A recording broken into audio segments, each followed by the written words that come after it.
Hi, this is Ken Adams, and welcome to this edition of City Beat. And I'm joined this week by Delana Beaton, who has been working on the homeless problem here in Salem for years. And I originally met Delana at a meeting on the homeless situation. I believe it was in 2012. So we still have the problem, but maybe you could give us an update about where we stand today. And my personal impression is the homeless situation is getting worse, but that's my observation. Well, Ken, we actually have some research-based data to back up your observation. Last October, a man named Jimmy Jones, Dr. Jones, but he prefers to be called Jimmy Jones, was hired by the Mid-Willamette Valley Community Action Agency. He is now the new director of their Arches program. Since last October, Jimmy has been individually contacting homeless people in the Salem area. He has been administering an evaluation tool with a lot of letters called the VI SPDAT. And VI just stands for Vulnerability Index. The SP of SPDAT stands for Service Prioritization. And the DAT is the Decision Assisting Model or Help. So he has given this 100-question evaluation assessment tool to about 2,000 households in our city and our general Salem area. This has given him not only individual profiles on all of these individuals, but he's given us a community index for where Salem, how we compare to other similar sized cities across the country. It turns out we have both a depth problem and a breadth problem. On a per capita basis, Salem has more than twice the number of homeless of other communities across the country and the national average. So we have a very significant numbers problem here. Now, if you want to look at the qualitative assessment, the higher the number, the more severe the individual or the assessment. The national average is about 6.6. Salem's average is 9.6, much more severe. So this is the problem of the homeless. It's a way of evaluating just how bad their situation is. Exactly. For example, we have a very high percentage of what Jimmy calls people dealing with tri-morbidity. And tri-morbidity means the individual's dealing with a chronic and severe physical health issue, a chronic and severe mental health issue, and an addiction issue. So there's the three legs of tri-morbidity. We have a very high number of these individuals. The research shows that the probability of that group re-entering what you and I and others might think of as a more standard lifestyle is slim. So many of those people with the highest vulnerability scores are going to need permanent supportive housing, permanent supportive case management. Our Mayor Bennett, has made it his personal mission to take the 100 individuals that Dr. Jones has identified as the most vulnerable, the most difficult to serve and difficult to place. And Mayor Bennett, working with Andy Welch of Salem Housing Authority, has said we're going to channel funds to house our most vulnerable 100. Probably, although no announcement has been made, probably Yaquina Hall on the North Campus will play a role in helping to house at least a good portion of these people, but there won't be space to house the whole 100 there. Now, is there a reason why Salem has this quantitative worse problem than other areas? Did you get any answers on that? Well, that's a very good question. It's always tough to assign causal relationships to social problems. We do know a few things that might be indicators. One is that we have a density of state institutions here in Salem, the state mental hospital, the penitentiary,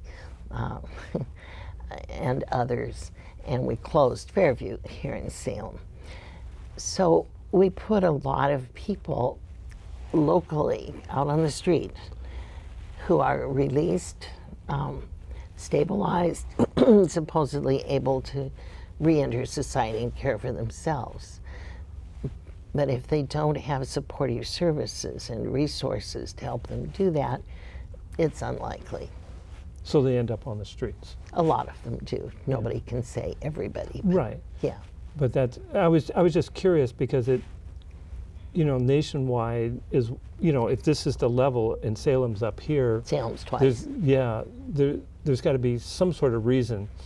And I, personally, I would look at it as the fact that the wages here aren't that good, but I think there's a 1% vacancy rate in rentals. That's right. So the rents are higher and the wages are lower, which I think kind of makes that whole situation worse, Right. because now you've got people that do have jobs, don't necessarily have some of the problems you were describing, Right. having trouble finding houses. So that makes it even more difficult for people lower down on the scale. Absolutely. Can we have what's called a downward motion of housing? Even people who have been able to rent or own their homes, a good portion of them are becoming homeless. The rents are being raised. And they lose a job temporarily. They have illness, the car breaks down. Kind of a crisis that you and I might groan and say, oh my goodness, I wish that hadn't happened. But we have usually an extended family, support system behind us. A lot of people do not have that, and the rents are rising so rapidly. You mentioned support system, and this was years ago in a different town, but I had a friend of mine who ended up homeless.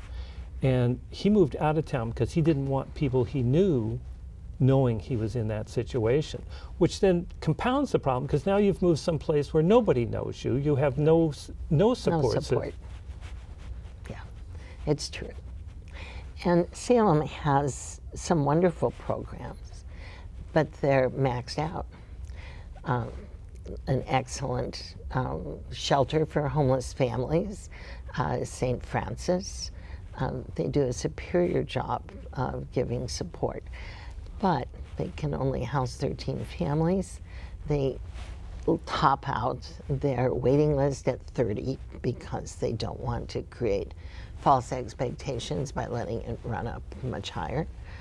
And it's so hard on their staff because then you have the parent or parents with the children looking at them and saying, well, we understand that you're full and your waiting list is full. Where do we go now? And where would you send them? There is no place. That's right. There is Interfaith Hospitality Network, and they also do a fine job of housing a few families, rotating them among member churches that will host families, 4 families at a time for 1 week. So it's a different model than the St. Francis model. But that's it. That's not very much. No. Well, what are the numbers? I mean, here in Salem, what is the homeless population as far as, and then what is the percentage of that that's, say, made up of families? Those are difficult questions. I'll give it my best. Well, yeah, I mean, it's not like you can get an exact number, No. but I mean. Well, we try that once a year. Right. Across the country, one day in January is identified as the PIT, which means point in time count. And teams of volunteers are trained and go out into the areas where we have known homeless to stay. They count all homeless in current shelters. They come up with a number which we know is very low. It's underreporting. So on that we get about 1,700. Then you talk to Jimmy Jones and his partner in the field, Ken Houghton, who've been going out as a team up the canyon into the homeless camps and up the rivers now since October. And their estimate is about 2,400. Most of those people are not going to be counted in a PIT official count on one day in January. We're not going to get them all. No. No. So, actually, I'd like to point out, too, that this has been a particularly rainy year. Oh, yes. And even if you have a camp, if it's constantly being flooded, you lose your possessions or they're unusable. Your ID, your paperwork. Well, yeah, especially your paperwork, because a lot of times maybe you're trying to get on some sort of list to get some help and it requires certain paperwork and now it's gone, basically, Yep. or has to be replaced. It's a real issue. Not only was this one of the rainiest winters on record, it was a very cold one. Many people under the leadership of Community Action Agency manned the warming shelters. And last year, in 2016, or the winter of 2015-2016, and the winter of 2014-2015, each of those years we kept a warming shelter open 4 nights. This winter, the winter of 16-17, was open like 15 or something. I may have that number off, but it was open many, many nights. There was a stress on not only the homeless, who are literally freezing outside, but on the volunteer community. Who have to come in and help manage things on those nights. I talked with many very, very tired volunteers at those warming shelters. So you and your group have been, and it's home-based shelters of Salem, Correct. have been working on a plan for a demonstration project. Correct. So maybe you could give us a little bit of information about what's in that plan and where it stands today. All right, thank you for asking. Our board formed in February of 2016. It's a hard-working board of experienced, good people. All of them have had extensive experience volunteering with the homeless. One of our board members worked for 35 years at the mental hospital. Very experienced woman, and she becomes very saddened to walk downtown and see a lot of people she helped care for, now homeless and hurting. We started out with the model of wanting to ask for support locally and from the city to let us do a pilot project to house 20 homeless people on tents up on raised wooden platforms with hogs fuel paths. So there would be no mud, they would be in, that kind of thing. And I won't go through all the features of what we planned unless you ask. Well, I believe one of the features was like a locker area so they could store their things so it wouldn't it would suffer water damage and whatnot. We could do that, yes. Tents, just the word tent, has a negative connotation for some people. And I think it leads to maybe, I mean, I can't imagine what's in each mind, but somehow that word is emotionally loaded and they see the worst kind of place for housing. So we have changed our model. We have rewritten it, redone it completely. New financial plan, new everything, based on tiny houses, wooden homes. They would also be up on raised platforms. They would also have the same kind of paths. It would also be fenced for security. Many of the features would be the same or similar. But they're visually more attractive. You can paint them with different bright colors. They're kind of cute. And you can do murals on the side. We could. Yeah. Well, like on the porta potties that they put in. I mean, they kind of try to make it look more... The art potty concept, yes, yes. So you could do things like that. Yes.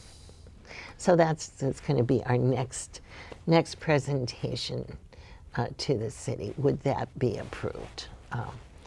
on a pilot project basis for 1 year. So who would build these tiny homes? How would they get built? That's a very good question. The answer is primarily with volunteers, led by volunteer construction people. And we know it works because Well, Habitat for Humanity does that. absolutely. Gilbert House's wonderful, the erector set playground, that was built by volunteers in this community. They just showed up with their hammers. We have a variety of social, service, Rotary clubs, churches that have said, you get this started, we will be there, we will help. So I believe that. I don't think we would be short of labor for doing the building. So how big would these units be, and how much money are we talking about? They would be tiny, We're talking about 100 square feet or? 80 to 120, that range. Oh, okay. Yeah. And they'd be insulated, or? We have visited some other tiny house villages, and we may be being overly optimistic, but we want to do it differently. I was going to say better, but that's pretty loaded term. We would like to see them all insulated, so the outer walls would continue to be outdoor quality plywood, then a layer of insulation, then thinner interior plywood. So that's a sturdier wall. It's much more protection from the elements. We have also researched, and we think it's financially viable, rolls of solar collectors. You can now buy them by the square foot. We could arch all roofs so that there's a southern exposure, line the southern side of the roof for not very much money with solar collectors, which would be enough to power a light for so many hours in the evening, enough electricity to recharge cell phones, very minimal. But something. Power. Yeah. And so where would you put this? There's the huge question. That's the elephant in the room. I now drive around town seeing things differently than I ever have before. I look for bare lots or unused parking lots, or, we need some land. It needs to be minimally 1/2 acre. Ideally would be 1 acre that we could use for this project for at least a year. A 2-year time would be preferable, of course. I see a lot of pieces of land, so I need to do more research on who's the owner, what would be availability. Yeah. Now, like in these tiny houses that we're talking about, would there be things? Okay, you mentioned having electricity, but what about water? Whatever plot we use has to have power and water to it. And we're not talking about plumbing all 20 of the tiny houses. We would plumb 2 things. A covered outdoor kitchen area would have a faucet. They could also use that to fill canteens or drinking water bottles, or whatever their needs might be for potable water. And then there would be a common structure.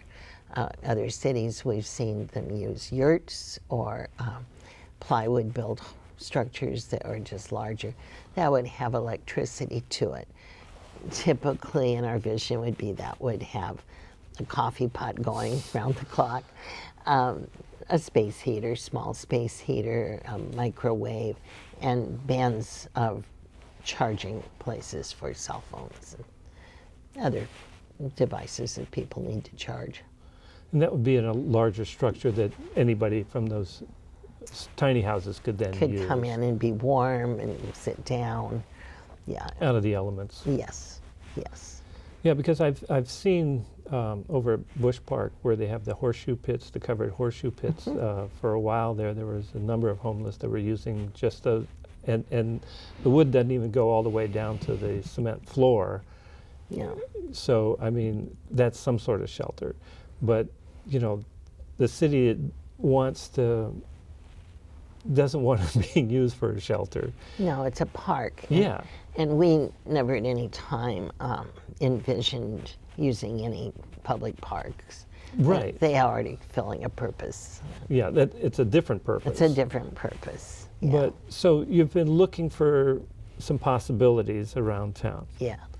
And what are you getting help from the city on We are locating these properties? And I would imagine you're going to need variances on various ordinances. I would assume so. Yeah, because there's not very much zoned for tiny house, you know, Even in your backyard in these your days. backyard. The auxiliary dwelling unit issue, right, right. Yeah, we are going, absolutely, we couldn't do this without city support. There would be no way. And they seem to be supportive of this project. That's a good question, too. I think that may be an unknown at this time. But they haven't discouraged you from it. They parts of the city have been very clear that they don't want to see any tents, Okay. period. And so that's why we've switched to the tiny structures, the tiny house model. And that's the proposal we will take to city council. And so then you're going to bring this back to the city council. You brought it to the city council back in December, I think it was? November November. 14th, I think. Yeah. So you're going to bring it back, and then where does it go from there with the city council? Hopefully to an action item for them. So this will be an informational, and then for them to take action on it. Right, right. What we did in November was what we called a concept presentation. We Right. weren't asking for a decision. It wasn't meant to be an action item. We were just presenting the concept and then trying to get some feedback. And part of the feedback was they want tiny houses instead of tents. Well, they didn't say they wanted tiny houses. Yeah. They said they didn't want tents. Oh, so, okay. So there's a little distinction there. So But you got some feedback. we did get feedback. Okay. Yeah. So after the city council, say if the city council did approve of the project and provided you with an acre, say, That would be wonderful. how long would it take to get the tiny homes built and in place for people to actually start moving in? Well, there are models across the country where this has been done, and we've gotten a lot of data, a lot of information.